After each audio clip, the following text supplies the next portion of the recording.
નમસ્કાર મિત્રો, હું છું તમારો પ્રિય સંજય અને આજે પણ લીંબોડીની અંદર છે પાણી વાળવાનું ચાલુ હતું.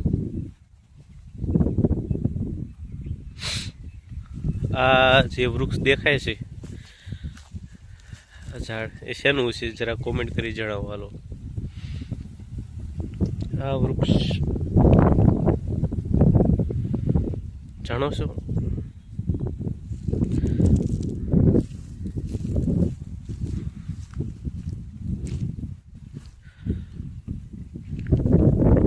આ વૃક્ષ છે તાડીનું વૃક્ષ છે, જેની ઉપર માટલું બાંધવામાં આવે છે અને સાજ જેવું હોય છે. આપણે પાવાગઢ ગયા હોય તો ત્યાં તાડી વેચતા હોય છે.